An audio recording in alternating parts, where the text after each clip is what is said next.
Hey, it's your buddy Peace and Harmony with you here today.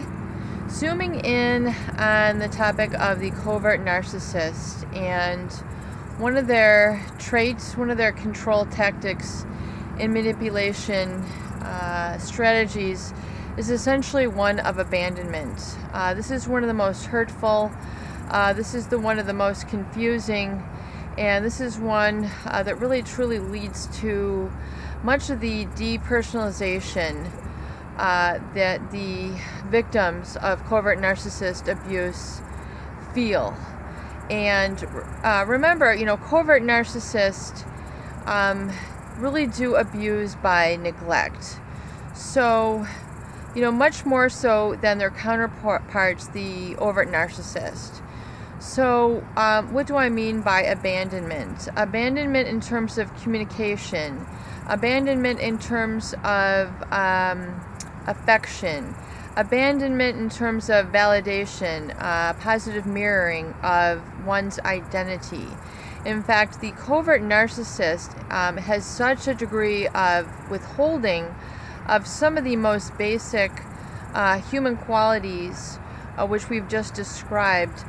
The victims of this sort of abuse and neglect feel extremely depersonalized, dehumanized, and really a very confusing sense of shame within their personality, because they receive a message that they really aren't good enough. They are not worth time being spent.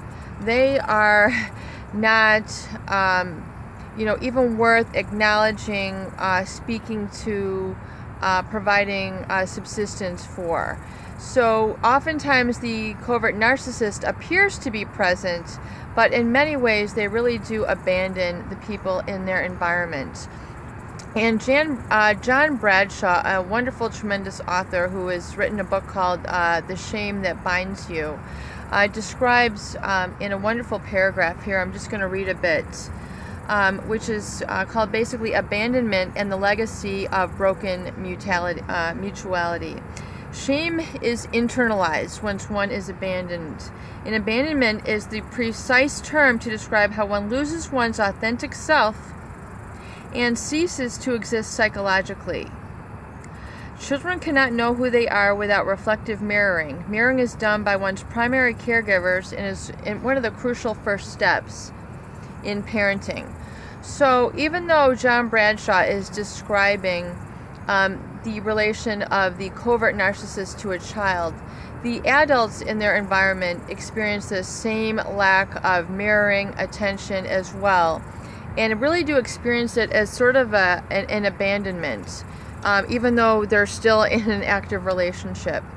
And the impact can be quite devastating in terms of really how one feels and how navigates really healing and moving forward, which I plan to explore here in greater videos.